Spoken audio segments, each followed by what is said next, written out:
Hi, I'm Bruce Moody, and in today's episode, I am joined by two business experts who share their experience to entrepreneurial success for military spouses. We've got real-life stories, actionable strategies to turn a concept into income, and vital resources to overcome unique military challenges. By the end of this episode, you'll know how to transform your ideas into a thriving business, no matter where military life takes you. So before we get started, I do want to remind you that we are Military OneSource, and we are by the military and for the military. We are your first line of support, giving warfighters and their families tools to stay well and thrive. Visit our website or call us anytime. We've got our number and our website address in the program notes, along with a link that you can use to send us your questions, your comments, or maybe an idea for a future episode. We'd love to hear from you. And a reminder, you can subscribe to the podcast wherever you listen, so please do. All right, let's jump into today's conversation. Welcome to the podcast. We are welcoming Rosie Lee and Steve Watts-Oelrich. Rosie is the co-founder and chief operating officer at Action Zone, which I hope to learn more about. And Steve is with the Small Business Administration and the program manager for Boots to Business. Welcome to the both of you. Thank you. Thank you, Bruce. I do want to learn about these programs. So, Rosie, let's start with you. Tell us a little bit about yourself. What is Action Zone, and what's your background in entrepreneurship? Well, I'm a crusty old entrepreneur, but lots of bumps and bruises along the way. I co-founded Action Zone in 2018. It's a nonprofit that serves veterans and military spouses in their quest to start or grow a business. My background in entrepreneurship stems all the way back to when I was 14 and I had a Jerry Lewis telethon, and I was willing to give them 80% of the proceeds versus the 20% that I felt I should keep. And I was doing gig work before it was a word that anybody knew, or a whole economy, and a lot of different businesses in between there. So I am very passionate about helping entrepreneurs in that early ideation space where they have an idea, they don't know what to do with it, or they don't know where they took a left turn instead of a right and can't get profitable. Oh, this is great. I'm so glad to have you aboard. Steve, tell us a little bit about yourself. Sure. All right, everybody. I'm Steve Watts-Oelrich. I'm with the SBA's Office of Veterans Business Development here in Washington, D.C. I happen to oversee the Boots to Business programs that help service members, veterans, military spouses learn about entrepreneurship worldwide.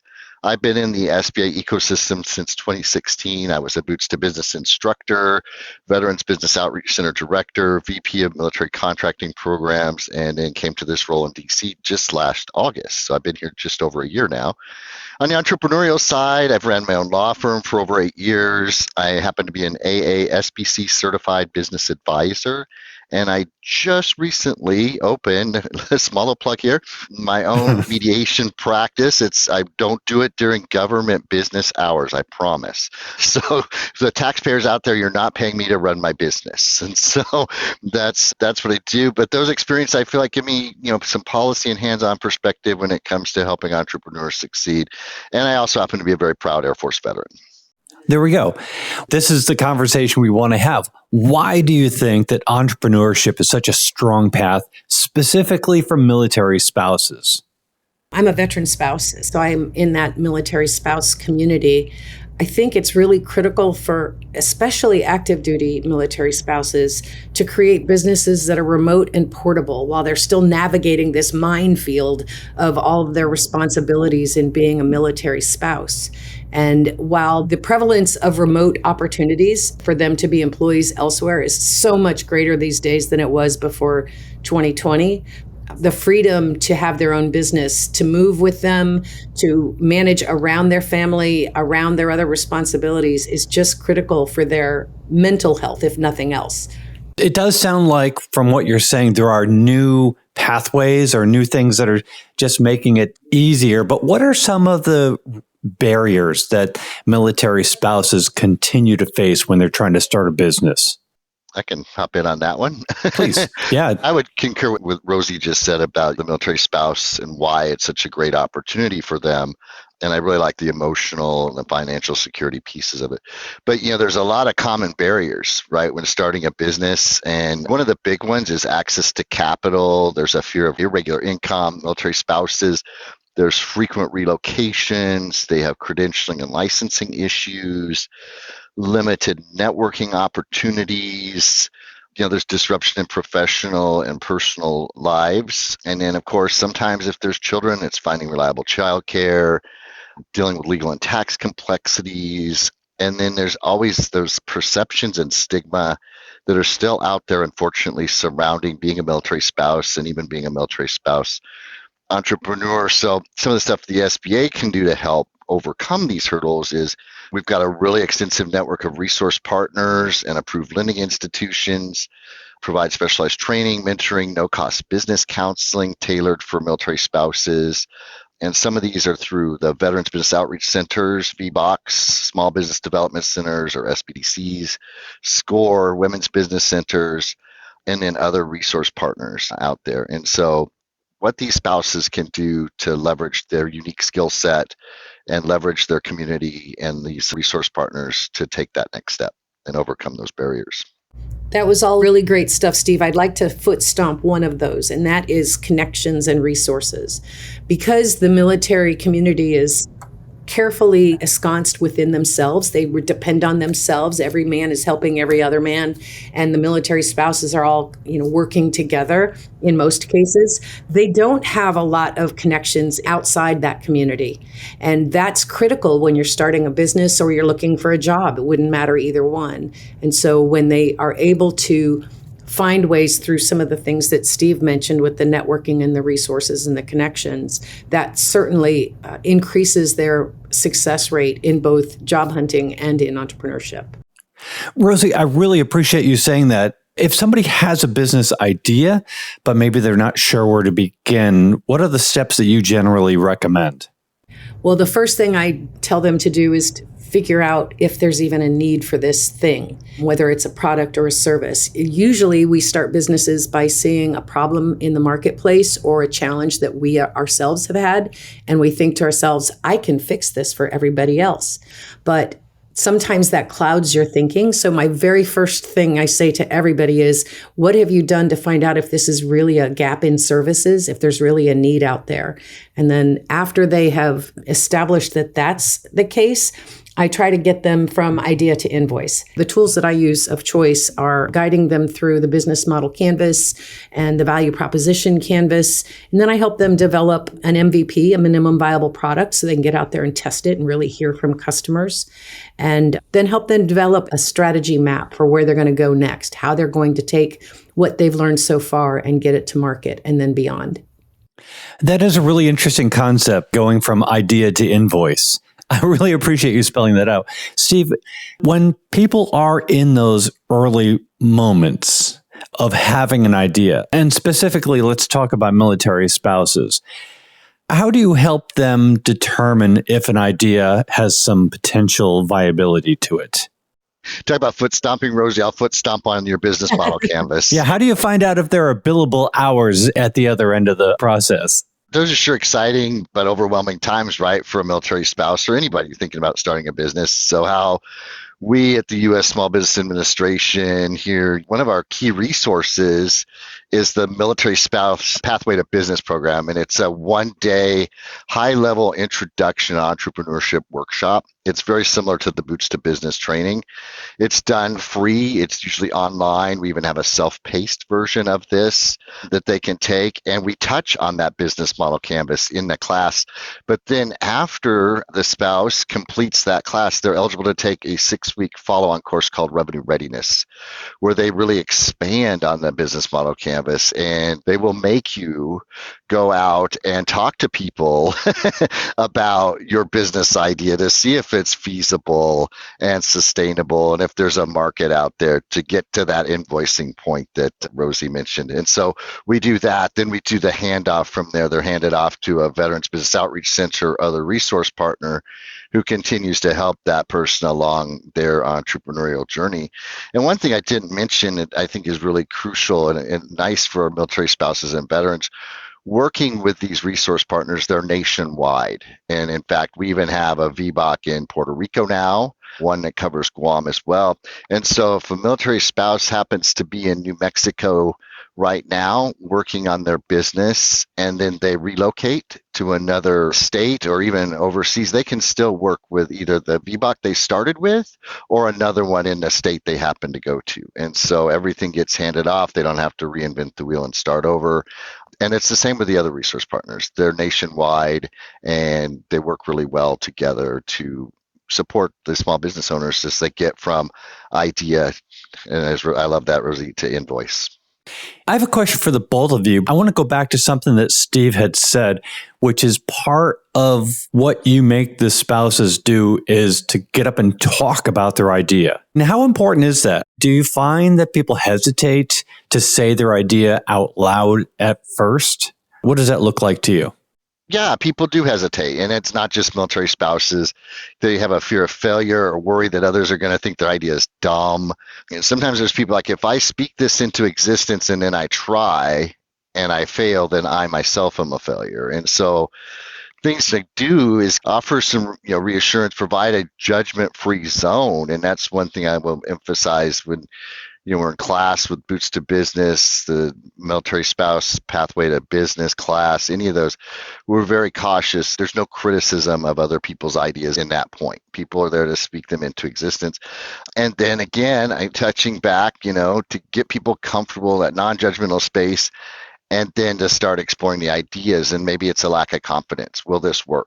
Can I get this from feasibility to sustainability? Is it going to work? And again, I touch back on that, sitting down with them and start working through a business model canvas.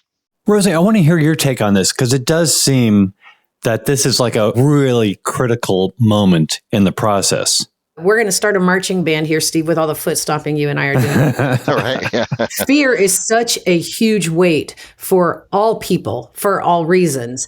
But for military community especially, the potential consequences of fear can be so great that there's a reason why they're fearful. What I advocate, and we absolutely send them out, you got to talk to 100 people in the first 2 weeks, because if you don't do that, then you're still confirming your own bias. You're not really getting to know whether or not that idea has legs. So one way to tackle that is to pair them up, which is what we do in our programs. We pair them up so that they have an accountability partner, a battle buddy, if you will, throughout the program so that they can kind of cheer each other on.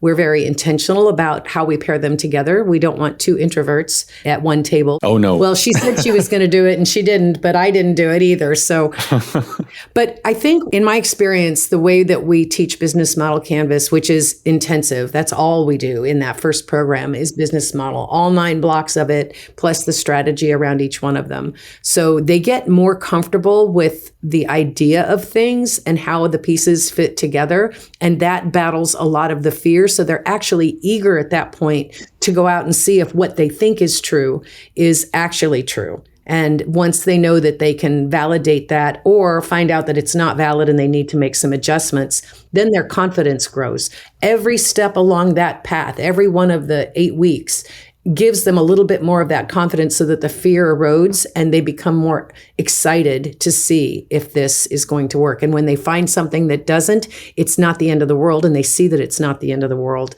They just know now what they have to do. When you say we, you mean Action Zone? Yes. Just give us a quick summary of what Action Zone is and how you're helping spouses. Action Zone is an entrepreneur support organization for military community members, active duty veterans, and military spouses. We have 3 levels of assistance for getting them started or growing their business. Activate is an 8-week program that focuses on the business model canvas, strategy development, and a map to move forward. Incubate is the next level. They're generating a little bit of revenue, even if it's not a lot or not consistent. But now they've launched and they've got some money and they're facing operational challenges they didn't even anticipate, because that's a whole different animal from starting a business to operating a business. And that runs for 6 months. That's only held in-site in Tampa. Activate is a national program. We have virtual cohorts as well as on-site cohorts in Tampa. But our virtual cohorts have even had people from across the world who are serving on a base someplace and have taken the virtual cohort. Nice. Steve, where does the military spouse pathway to business come in for military spouses seeking to start their own business? Absolutely. The program, it's designed specifically for military spouses, primarily ones who are interested in starting their own businesses. This one is primarily geared towards that active military spouse. And the reason being is it talks about the unique challenges that are faced during that active service period, the unique challenges of the military life, the frequent relocations, family demands. But the dives into topics like evaluating business ideas, understanding the market, financial basics, legal requirements, and then, of course, accessing SBA resources for funding and further business support. And it's a great supportive environment tailored to military spouses, which helps build that confidence that Rosie was touching on. The introverts hopefully can get a little bit extroverted through the process because it is so essential for that to happen. But the program itself gives spouses a foundational knowledge and tools they need to move from that idea to a real business, no matter what their previous experience is. And we like to say it's a very great first step. And as I mentioned before, further support comes from that revenue readiness follow-on course. We take that first couple of weeks of the course, delve further into the business model canvas. Then the participants, and this is anybody that takes Boots to Business, gets into revenue readiness, a Boots to Business reboot that goes there, or the Pathway to Business program. You work on that business model canvas for a while, and then you get access to Live Plan, and it's an online business planning tool, which is really great. You start taking that business model canvas, putting it into Live Plan. For people that aren't writers, Live Plan now has some great AI built into it where you can take those little blurbs that you put in that business model canvas, put them into Live Plan's AI, and it'll turn them into nice words. They're still your words. They're what your thoughts are, so that when you need to go get some funding or something and you show that business plan to a lender or a stakeholder, it's going to look nice. You don't have to be a world-renowned author to get to that point.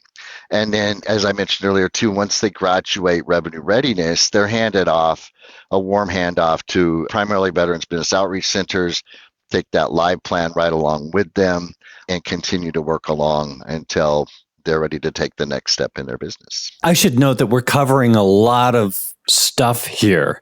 So we have a ton of links in the program notes. All the things that you hear ticked off during today's conversation, there are links and you can just go and read more about them. Rosie, you're a successful entrepreneur. How did you turn your business idea into a reality? Which one? Pick one. This has held true through my whole life and my entrepreneurial experiences, that I found a gap and I tried to fill it. There are three ways that you can potentially have a successful business. You can be first, you can be better, or you can be different. And let's be honest, there's not much that's first anymore, unless it's high-tech stuff. So my businesses were all about finding a gap and figuring out, can I fill that? And how can I fill that? And is it profitable? Overnight childcare center that I ran for 3 years, notary business with a notary business educator component. Even my independent food truck was filling a gap. And I laugh because if I knew back then what I know now about business model canvas and structuring your business in certain ways, I was like everybody else that buys business cards. We didn't have websites back then, but bought business cards and a shiny new LLC, which I thought was going to get me into heaven. And then I'm in business, and that's just not the way it works. So I could have been much more successful in some of my businesses if I knew then what I know now. And others I would have saved time and money and run from much faster. But I think I now practice what I preach. And when I launched my first nonprofit, which is Action Zone, and hopefully will be the last one I ever do, I had a lot to learn even then. So it just goes to show that once you've been a business owner doesn't mean that you know everything the next time you're going to step into the arena. And you should be humble and willing to reach out and get help, because every experience is going to be different. Interesting. What I'd like to do is to ask each of you to share a story about a military spouse that you worked with to turn an idea into a thriving business. I'll jump in there on this one. I did not work directly with this spouse, but I'm sure proud of her story. And I want to highlight her journey because she found success after completing the military spouse pathway to business class and then revenue readiness. And the spouse is Blenda Gann, and she founded Blissful Being. It's a popular drive-through shop in Ecru, Mississippi. Blenda, whose husband is a long-serving member of the Mississippi Army National Guard, turned her passion for community and coffee into a thriving business. Her journey stands out not only because of her perseverance, but also because she leveraged SBA programs designed specifically for military spouses. She actually started with entrepreneurship coaching through the DoD Spouse Education and Career Opportunities Program, so SECO. Awesome. Yeah, and then she connected into the SBA's Military Spouse Pathway to Business Training, and then from there went to the Revenue Readiness class. And so she gained all the essential skills, in financial projections, marketing, customer service, and that empowered her to bring her dream to life. And so the tailored support she got from SBA helped her navigate challenges that are unique to military families, managing that mobile lifestyle, finding resources. What it is today, Blissful Being, it's a community hub that symbolizes resilience, passion, and an entrepreneurial spirit of military spouses. And so I'm proud of that story because it does highlight how all the programs, from the beginning with SECO all the way through revenue readiness and launch, Belinda really did take advantage of the stuff available to her and get her business up and running. It's a great success story that it is a community hub there in Acru, Mississippi. I have Stacy's story here in Tampa. She had been making dog treats and dog biscuits and dog food and healthy versions of that she made in her own kitchen. And she was selling it on Facebook Marketplace for a while and decided that she really wanted to expand this into a bigger business. And so she attended Action Zone Activate and got to learn how to develop a model around that business that she had already been generating revenue on. And watching her really go out there and talk to people about what they fed their dogs and their cats and how they thought about commercial dog food that was available in the grocery stores, or even I shouldn't say it this way, but the highfalutin gourmet dog food you can buy online and be delivered by FedEx the next day. I mean, she really leveraged all of the tools at her disposal as she was building out the model, and then had an opportunity because Veterans Growing America, if you're familiar with that organization, had created a pop-up market at MacDill Air Force Base in December of 22. And this was her first foray out into the public, not behind a Facebook marketplace, and didn't know how to use her little Stripe card reader and panicked a little bit. Had a most beautiful display of all the products that she creates and did very well, which, going back to that confidence thing, she became so much more comfortable with not just her products, but then talking to the people about the products, that she started going to more and more farmers markets and pop-up markets. And the last time I saw her at a market, she had explained to me she was watching her business bank account continue to grow and becoming smarter about her cost of goods sold and buying at scale so that she could increase her revenue and her profit on those products. She participated in Action Zone Incubate, that 6-month program for businesses in operation. She did that twice, actually, and is now contemplating how she's going to get into a brick and mortar location, maybe not on her own, but in conjunction with another couple of businesses. So to see her evolve from that timid business owner that wasn't sure how she was going to make this grow to being confident enough to go into a space with others and bear that financial risk, not to mention the risk of not going into business, but sharing that space with others, was quite an accomplishment for her. And then the financial stability has just changed her life. She doesn't have to work a part-time job anymore. I'm interested to kind of follow up on what you said, the evolution of a business or just a business plan. To take what you're doing into a brick and mortar, that requires money, funding. So once you have an idea and a plan, the next big question is funding. So what are some options for military spouses who are looking for financing? Steve, I'm going to say one thing and then I'll let you jump in. I am a huge advocate of bootstrapping, whatever that means for the individual. I do not advocate people go into debt to spend money to make money. You make money to spend more money on your business. But bootstrapping, the same way I feel about the legal structure, you don't get into heaven with an LLC. Stay a sole proprietor if your business allows it. Stay a sole proprietor and bootstrap your business for as long as you can. Because trust me, the responsibilities of debt and accountability to partners will come soon enough. I'll jump off that soapbox and stand aside so Steve can talk. That's a great segue, Rosie, bootstrapping. And I'll do another little plug for the Pathway to Business program.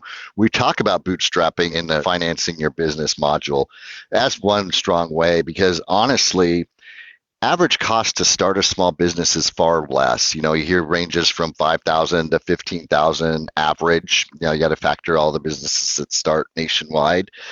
So I have to concur, bootstrapping is a really great way to go about it. But other ways, I'm going to plug, of course, the SBA. SBA has some really great loan programs. Go to your local lenders, and if they're SBA approved, they know how to do all the paperwork. They can help you get into the right situation. So there's SBA loan programs, including Community Advantage loans. That some of those are SBA, some are other products, community development loans out there. There are grants and competitions. I'm going to say grants are unicorns. They're not as common as people think. Veterans and military spouses as ties in later, but they think like, hey, I'm a veteran or military spouse, I should be able to get a grant for my business. They do exist. They come with conditions, and sometimes there's local economic development funds available for small businesses. And then another thing people sometimes forget, you've got your Kickstarters, your Indiegogo campaigns. You're going to have to give up something in exchange. I'll use the coffee shop business, for example. To fundraise, you might be giving out 100 cups of coffee in exchange for Y amount of money in advance to get that person a punch card. But it is a way to raise funds for your business. And of course, there's also, depending on the type of business and the level, what the business is doing, sometimes, I call them the sharks. Most people are familiar with the sharks on Shark Tank. Investors, there's the equity side of things for getting financing. If I can expand on something, because just saying that bootstrapping is the way to go is not very helpful. And I apologize for that. I think people need to understand how that works and what that means. But one of the things that I think is really important to understand is you can start generating revenue with a minimum viable product. That's the smallest, most marketable thing in your business that you can begin selling. And that will help you generate revenue. Many times the ideas of the entrepreneur are so large. And Steve, correct me if you've never come across this, but they have like 15 revenue streams and they all want to launch them at the same time. So taking a look at what your plans are for the business and trying to figure out how you can start small so that you can self-fund the continued growth of your program is often a great way to put yourself in a better position as you start to grow that business. Absolutely, Rosie. I call that analysis paralysis, where people get hung up on that. I'm going to do hot dogs, and then, well, wait a minute, I want to do macaroni and cheese, and then, hey, I'm going to sell motor oil on my food truck too. It's because they want to have all the possible revenues, right?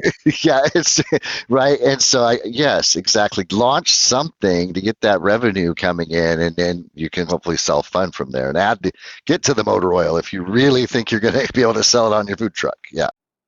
How are your organizations working with the Spouse Education and Career Opportunities program to support military spouses? And I ask that because this program, also known as SECO, I'm really keen to know how you work with us when you're working with spouses.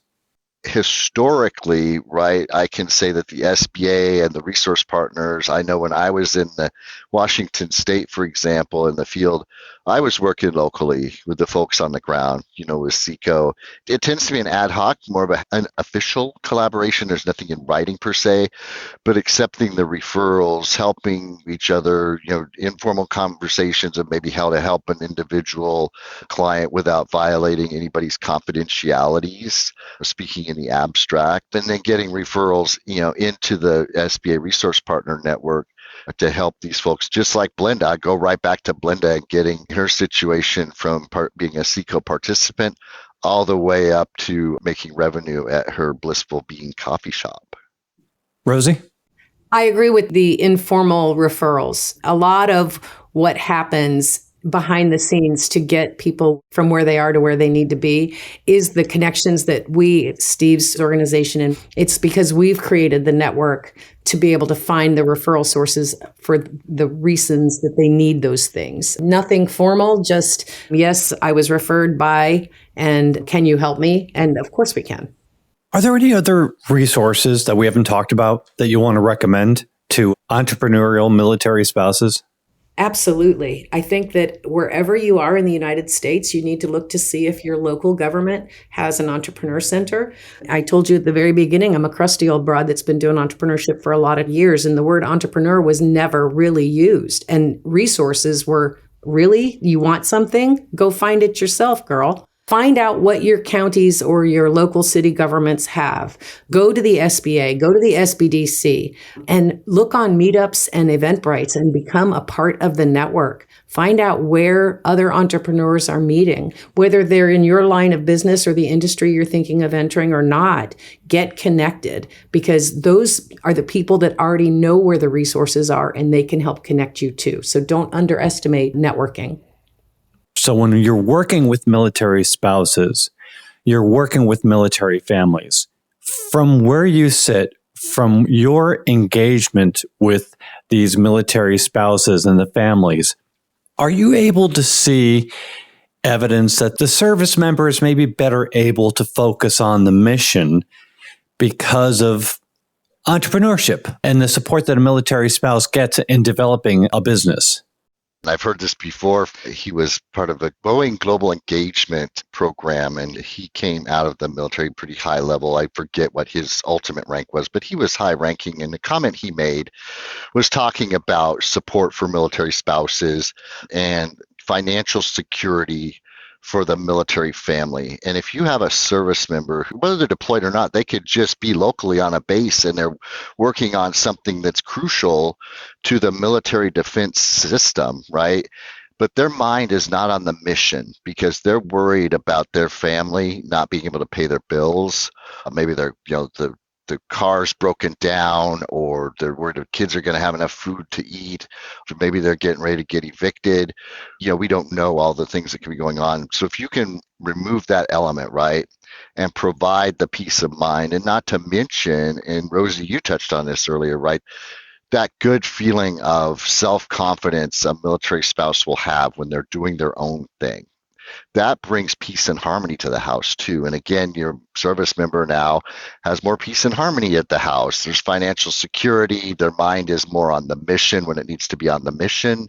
And therefore, I think that strongly contributes to national security. Yeah, I don't think I could say that any better, Steve. If you're at work and you're concerned about something, I don't care what your job is, and you're concerned about your family or your economic situation, your children, your spouse, there's unhappiness or unrest there. How do you do a good job for any company, let alone the military? When the cog is working the way it's supposed to and all the gears are rolling the way they should, and the spouse is not having to suffer professionally or personally because of their situation being relocating so frequently or having to be the only person at home most of the time, that relieves a lot of emotional baggage on the military person and the spouse, as well as the rest of their family members. Because even if it's not a family business, owning a business is a family affair. It affects positively and negatively everybody in the family. That's wonderful. And we are going to leave it there. I thank the both of you for joining us today. And for those of you listening, if you like what you hear, you can talk more with these folks. We're going to put links in the program notes so you'll find ways to reach out to them. But we also encourage you to share this conversation with other folks who would benefit hearing from it. So again, thanks to the both of you for joining us today. Thanks for having me. Yes, thanks for having me, Bruce. Appreciated the time. Absolutely our pleasure. And I want to remind you that Military OneSource is by the military for the military. We are your first line support, giving warfighters and their families tools to stay well and thrive. Call us anytime, visit us anytime. We've got our number and the website address in the program notes. There's also a link you can use to send us your questions or comments, maybe an idea for a future episode. And be sure to subscribe to this podcast wherever you get your podcasts, because we cover a wide range of topics to help military families navigate military life. I'm Bruce Moody. Thank you for listening. Take care. Bye-bye.